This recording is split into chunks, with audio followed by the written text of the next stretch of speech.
As part of our daily current affairs, ఈరోజు the most important topic Indian polity కాంటెక్స్ట్లో contempt of court గురించి మనం discuss చేయడం జరుగుతుంది. కంటెంప్ట్ ఆఫ్ కోర్ట్ అంటే కోర్టు ధిక్కరించడం, లేదా కోర్టు ఇచ్చినటువంటి తీర్పుని కానివ్వండి, కోర్టు ఇచ్చినటువంటి ఆర్డర్స్ని కానివ్వండి ధిక్కరించినట్టయితే, సో కోర్టు ధిక్కారణ కేసు అంటాం. అంటే ఆల్రెడీ సుప్రీంకోర్టు కానివ్వండి, జ్యుడిషియరీలో ఏ పర్టికులర్ స్టేజ్ ఆఫ్ కోర్ట్ అనేటువంటిది ఇచ్చినటువంటి తీర్పుల్ని మనము విల్ఫుల్గా అంటే ఉద్దేశపూర్వకంగా వాటిని డిఫాల్ట్ చేసినట్టయితే, వ్యతిరేకించినట్టయితే, ధిక్కరించినట్టయితే మనకి శిక్ష పడేటువంటి అవకాశం ఉంటుంది. కానీ ఈరోజు మనం ఈ టాపిక్ని ఎందుకు మాట్లాడుకుంటున్నామంటే, రీసెంట్గా సెంట్రల్ అడ్మినిస్ట్రేటివ్ ట్రిబ్యునల్ ఇచ్చినటువంటి కంటెంప్ట్ ఆఫ్ కోర్ట్ ఆర్డర్స్ని అపీల్ చేయడం జరిగింది. సో ఇక్కడ క్యాట్ అడ్మినిస్ట్రేటివ్ ట్రిబ్యునల్ ఏదైతే ఉందో మనకి ఆర్టికల్ 323A ప్రకారం మనకి ఈ యొక్క క్యాట్ అనేటువంటిది ఏర్పాటు అవ్వడం జరిగింది భారత రాజ్యాంగంలో మనకి. సో రీసెంట్గా అలహాబాద్ హైకోర్టు అనేటువంటిది ఏం చేసిందంటే, the orders issued by the cat, అంటే క్యాట్ ఏవైతే కంటెంప్ట్ ఆఫ్ కోర్టు కింద ఆర్డర్స్ ఇష్యూ చేసిందో వాటిపైన సవాలు చేస్తూ, అంటే క్యాట్ ఇష్యూ చేసినటువంటి ఆర్డర్స్ పైన సవాలు చేస్తూ ఇక్కడ అలహాబాద్ హైకోర్టు పరిధికి సవాల్ చేయడం జరిగింది. కానీ అలహాబాద్ హైకోర్టు ఏం చెప్పిందంటే, క్యాట్ పాస్ చేసినటువంటి సెంట్రల్ అడ్మినిస్ట్రేటివ్ ట్రిబ్యునల్ పాస్ చేసినటువంటి కంటెంప్ట్ ఆర్డర్స్ ఏవైతే ఉన్నాయో అవి సుప్రీంకోర్టులో ఛాలెంజ్ చేయాలి తప్ప హైకోర్టులో కాదు. సో ఇక్కడ ఏం చెప్తున్నారు, to appeal solely to the Supreme Court and not in the high court. అంటే క్యాట్ పాస్ చేసినటువంటి కంటెంప్ట్ ఆర్డర్స్ సవాలు చేయాలంటే హైకోర్టు పరిధి కిందికి రావు, మీరు సుప్రీంకోర్టుకి వెళ్ళవలసిందే అని చెప్పడం జరిగింది. సాధారణంగా అన్ని అంశాల్లో, ఫర్ ఎగ్జాంపుల్ హైదరాబాద్లో కూడా మనకి క్యాట్ ఉంది. క్యాట్ యొక్క ముఖ్య ఉద్దేశం ఏంటంటే, కేంద్ర ప్రభుత్వ ఉద్యోగస్తుల యొక్క నియామక విషయంలో కంప్లైంట్స్ కానివ్వండి, లేదంటే వాళ్ళ యొక్క సర్వీస్ రూల్స్లో భాగంగా ఉన్నటువంటి కంప్లైంట్స్ని, వాళ్ళ యొక్క ప్రాబ్లమ్స్ మొత్తాన్ని కూడా ఈ యొక్క క్యాట్ అనేటువంటిది సాల్వ్ చేయడం జరుగుతుంది. సెంట్రల్ అడ్మినిస్ట్రేటివ్ ట్రిబ్యునల్, అదేవిధంగా స్టేట్ అడ్మినిస్ట్రేటివ్ ట్రిబ్యునల్ అనేటువంటిది కూడా ఉంటుందన్నమాట. సో ఈ క్యాట్ శాట్ అనేటువంటివి ప్రభుత్వ ఉద్యోగాలకు సంబంధించి లేదా ఉద్యోగస్తులకు సంబంధించినటువంటి అంశాలపైన ఇక్కడ మనం అపీల్ చేసుకునేటువంటి అవకాశం ఉంటుంది. కానీ ఇక్కడ ఏం చెప్తున్నారు, క్యాట్ పరిధిలో ఉన్నటువంటి కంటెంప్ట్ ఆర్డర్స్ సవాలు చేయాలంటే, అంటే క్యాట్ ఇచ్చినటువంటి ఆర్డర్స్ సవాల్ చేయాలంటే ఆ పరిధిలో ఉన్నటువంటి హైకోర్టులో సవాల్ చేయొద్దు, మీరు డైరెక్ట్గా సుప్రీంకోర్టుకు వెళ్ళాలని చెప్పడం జరిగింది. సాధారణంగా మిగతా అంశాలు, మిగతా అడ్మినిస్ట్రేటివ్ ఆర్డర్స్ ఏవైతే క్యాట్ పాస్ చేస్తుందో, క్యాట్ ఇచ్చినటువంటి తీర్పుల్ని, ఆ క్యాట్ అనేటువంటిది ఎక్కడైతే ఉంటుందో అక్కడ హైకోర్టులో సవాల్ చేయొచ్చు. కానీ కంటెంప్ట్ విషయంలో మాత్రం సుప్రీంకోర్టుకు వెళ్ళాలి అన్నట్టుగా అలహాబాద్ హైకోర్టు చెప్తుంది. అసలు వాస్తవానికి కంటెంప్ట్ ఆఫ్ కోర్ట్ అంటే ఏంటి? అండ్ కంటెంప్ట్ ఆఫ్ కోర్ట్ 1971 చట్టం కూడా మనకి భారత పార్లమెంట్ తీసుకురావడం జరిగింది. ఈవెన్ రాజ్యాంగంలో కూడా ఆర్టికల్ 129 ప్రకారం కావచ్చు, అండ్ హైకోర్ట్స్కి కూడా, ఇంక్లూడింగ్ సుప్రీంకోర్టు అండ్ హైకోర్ట్స్కి కూడా కంటెంప్ట్ ఆఫ్ కోర్టు ఏదైతే ఉందో దానికి సంబంధించినటువంటి డైరెక్ట్ అంశాలు రాజ్యాంగంలో ఉన్నాయి. సో ఇప్పుడు రాజ్యాంగంలో ఉన్నటువంటి ప్రొవిజన్స్ గురించి మాట్లాడుకునే ముందు, సుప్రీంకోర్టు 1995లో ఇచ్చినటువంటి ఒక కీలకమైనటువంటి తీర్పు, అసలు కంటెంప్ట్ ఆఫ్ కోర్ట్ అంటే ఏంటి దాని అర్థం చెబుతూ ఈ కేసులో మనకి ఇవ్వడం జరిగింది. వినయ్ చంద్ర మిశ్రా కేసు 1995లో సుప్రీంకోర్టు ఏం చెప్పిందంటే, అసలు కంటెంప్ట్ ఆఫ్ కోర్ట్ అంటే ఏమిటి అంటే, సాధారణంగా పౌరులకి ఫండమెంటల్ రైట్స్లో భాగంగా ఆర్టికల్ 19 వాక్ స్వాతంత్రం అనేటువంటిది ఉంటుంది.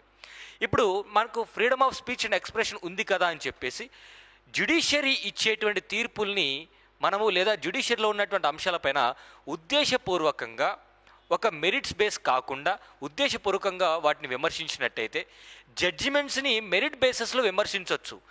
ఇండిపెండెన్సీ ఆఫ్ జ్యుడిషియరీకి నష్టం కలిగించే విధంగా ఆర్టికల్ 19 ఉంది కదా అని చెప్పేసి మనం విమర్శలు కానివ్వండి, ఈ యొక్క విల్ఫుల్ డిఫాల్ట్స్ అనేటువంటివి కోర్టుని ధిక్కరించేటువంటి ప్రయత్నం చేయకూడదన్నమాట.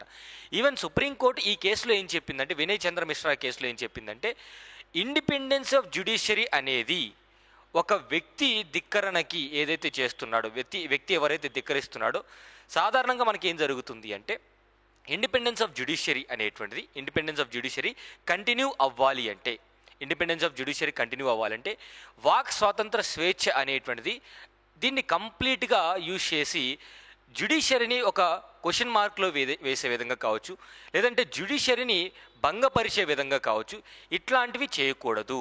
సో న్యాయ వ్యవస్థ అనేటువంటి స్వతంత్రంగా వ్యవహరించాలి అంటే ఖచ్చితంగా ఈ కంటెంప్ట్ ఆఫ్ కోర్ట్ ఏదైతే ఉందో మాకు అడ్డు తగలకూడదు. సో న్యాయస్థానాలు ఇచ్చేటువంటి తీర్పులు ఏవైతే ఉన్నాయో మెరిట్ బేసిస్ పైన ఆ తీర్పులు విమర్శించవచ్చు, కానీ జడ్జెస్ని విమర్శించడం కానివ్వండి, లేదంటే ఒక పక్షాన ఈ యొక్క జడ్జిమెంట్స్ అనేటువంటి వస్తున్నాయి ఇలాంటి విమర్శలు చేయకూడదు. అంటే జడ్జిమెంట్స్ యొక్క ప్రొసీజర్ని, కోర్టు యొక్క ప్రొసీజర్ని అడ్డుకునే ప్రయత్నాలు చేయకూడదు. అలా చేసినా సరే దాన్ని కంటెంప్ట్ ఆఫ్ కోర్ట్ అనేది మనం చెప్పడం జరుగుతుంది వినయ్ చంద్ర మిశ్రా కేసులో. నా ఇక్కడ ఓవరాల్ ఇష్యూ అంతా కూడా ఏంటంటే, అసలు కంటెంప్ట్ ఆఫ్ కోర్ట్ అంటే ఏంటి, రాజ్యాంగంలో మనకి పొందుపరిచినటువంటి ప్రొవిజన్స్ ఏంటంటే, సుప్రీంకోర్టుకి ఆర్టికల్ 129 ప్రకారం the constitution says that Supreme Court shall be the court of record, అంటే తాను ఇచ్చేటువంటి తీర్పుల్ని రికార్డు భద్రపరుస్తుంది. And has all the power of such courts including the power of punishment or power to punish for the contempt of itself. అంటే Supreme Court ఇచ్చినటువంటి తీర్పుల్ని కానివ్వండి, article 215 ప్రకారం హైకోర్టు ఇచ్చినటువంటి తీర్పుల్ని కానివ్వండి, ఎవరైనా సరే ఉద్దేశపూర్వకంగా వాటిని తిరస్కరించిన, తప్పుపట్టడం అంటే ఈ యొక్క జడ్జిమెంట్స్ని విమర్శించవచ్చు ఆన్ ద మెరిట్ బేసిస్, కానీ జడ్జెస్ ఈ విధంగా ఏకపక్షంగా వ్యవహరించారని, లేదంటే సుప్రీంకోర్టు ఈ పక్షాల వారికి సరిగా న్యాయం చేయట్లేదని, ఇట్లాంటి విమర్శలు అనేటువంటి చేయకూడదు. అలా ఎవరైనా చేసినట్టయితే వారి పైన కంటెంప్ట్ ఆఫ్ కోర్ట్ అనేటువంటిది ఆర్ కోర్టు ధిక్కరణ కేసు అనేటువంటిది ఫైల్ చేయడం జరుగుతుంది. అసలు సాధారణంగా మనకి రీసెంట్ ఆఫ్ ద టైమ్స్లో మీరు గమనిస్తే కంటెంప్ట్ ఆఫ్ కోర్ట్ అనేటువంటిది మనకి ప్రశాంత్ భూషణ్ కేసు టైం, అంటే ఈ యొక్క కోవిడ్ టైం పీరియడ్లో చాలా ఫేమస్ అయినటువంటి అంశం అనమాట. సో ఎందుకంటే సుప్రీంకోర్టు జడ్జిని విమర్శించారు అని చెప్పేసి కంటెంప్ట్ ఆఫ్ కోర్ట్ అనేటువంటిది ఆయన పైన బనాయించడం జరిగింది. సో అప్పటి నుంచి మనకు బాగా famous. So contempt of court అంటే ఈ యొక్క న్యాయస్థానాలు ఇచ్చేటువంటి తీర్పుల్లో భాగంగా అడ్డుపడకుండా లేదా వాటిని పూర్తిగా వ్యతిరేకించకుండా ఉండడం కోసమే కంటెంప్ట్ ఆఫ్ కోర్ట్ అనేటువంటిది తీసుకురావడం జరిగిందనమాట. నెక్స్ట్, ఈ కంటెంప్ట్ ఆఫ్ కోర్ట్ అనేటువంటిది 2 రకాలుగా మనకి చట్టంలో పొందుపరచడం జరిగింది. కంటెంప్ట్ ఆఫ్ కోర్ట్ యాక్ట్ 1971లో 2 రకాలుగా కంటెంప్ట్ ఆఫ్ కోర్ట్ అంటాం. ఒకటి సివిల్ కంటెంప్ట్ అంటాం, అదేవిధంగా క్రిమినల్ కంటెంప్ట్ అని కూడా అంటాం. సివిల్ కంటెంప్ట్ ఒకటి, క్రిమినల్ కంటెంప్ట్ ఒకటి. అంటే కోర్టుని ధిక్కరించేటువంటి 2 రకాలుగా డివైడ్ చేయడం జరిగింది. సివిల్ కంటెంప్ట్ అంటే ఉద్దేశపూర్వకంగా జడ్జిమెంట్స్ని తీర్పుని లేదా మనం వ్యతిరేకించినట్టయితే దాన్ని ఉద్దేశపూర్వకంగా మనం చేస్తున్నామంటే దాన్ని wilful disobedience to any judgments, decree, direction, order, writ or the process of a court or wilful breach of an undertaking given to the court. అంటే కోర్టు ఇచ్చినటువంటి తీర్పుల్ని ఉద్దేశపూర్వకంగా మనం తిరస్కరించినట్టయితే, వ్యతిరేకించినట్టయితే ఖచ్చితంగా అది కూడా కేసు అవుతుందన్నమాట. Now on the other hand, criminal contempt means the publication, అంటే కోర్టులు ఇచ్చినటువంటి తీర్పుల్ని వక్రీకరిస్తూ ఏమైనా తప్పుడుగా పబ్లికేషన్ చేసినా సరే ఏదైనా మాట కానివ్వండి, రాతపూర్వకంగా కానివ్వండి, సైన్ పరంగా కానివ్వండి, లేదా కనిపించే పరంగా కానివ్వండి, తప్పుడు ఉద్దేశంతో అవి ప్రచురించినట్టయితే అలాంటి విషయాల్ని క్రిమినల్ కంటెంప్ట్గా పరిగణించడం జరుగుతుంది. సో కంటెంప్ట్ ఆఫ్ కోర్ట్ అనేది 2 రకాలు. ఒకటి సివిల్ కంటెంప్ట్, రెండోది క్రిమినల్ కంటెంప్ట్ అనమాట. సివిల్ కంటెంప్ట్ అంటే విల్ఫుల్ డిఫాల్టింగ్ అంటాం. క్రిమినల్ కంటెంప్ట్ అంటే ఉద్దేశపూర్వకంగా రాతల రూపంలో వాటిని మనం మార్చడం అనమాట. నా అసలు కంటెంప్ట్ ఆఫ్ కోర్ట్ పరిధిలోకి రానిది ఏమిటి అంటే, మెరిట్ బేసిస్లో జడ్జిమెంట్స్ని మనం విమర్శించినట్టయితే అది కంటెంప్ట్ ఆఫ్ కోర్టు కిందికి రాదనమాట. మెరిట్ బేసిస్లో ఉదాహరణకి మీరు గమనించండి, 5 జడ్జిల ధర్మాసనంలో కూడా 4:1 కావచ్చు, 3:1 కావచ్చు, అట్లా డిఫరెన్స్ ఆఫ్ ఒపీనియన్ అనేటువంటిది ఉండి మనకి జడ్జిమెంట్స్ వచ్చిన తర్వాత ఈవెన్ మీరు గమనించండి 5 జడ్జెస్ బెంచ్లో 3:2 రేషియో వచ్చిన 4:1 అంటే 4 ఓకే చెప్పి ఒకరు ఆయన యొక్క ఒపీనియన్ నో చెప్పినా సరే ఆ జడ్జిమెంట్ ప్రివేల్ అవుతుంది. ఒక్కసారి జడ్జిమెంట్ అనేటువంటిది వర్డిక్ట్ వచ్చేసిన తర్వాత దాన్ని మనం తూచా తప్పకుండా పాటించాల్సిందే. అప్పుడు మనం వ్యతిరేకించినట్టయితే దాన్ని కంటెంప్ట్ ఆఫ్ కోర్ట్ అంటాం.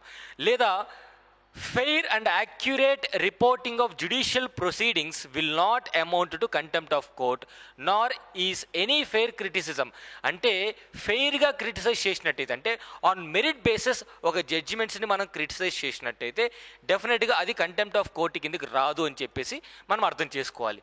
అండ్ ఇందాక మనం మాట్లాడుకుంటున్నట్టు క్యాట్, సెంట్రల్ అడ్మినిస్ట్రేటివ్ ట్రిబ్యునల్ అనేటువంటిది ఆర్టికల్ 323A ప్రకారం రాజ్యాంగంలో మనకి పొందుపరచడం జరిగింది.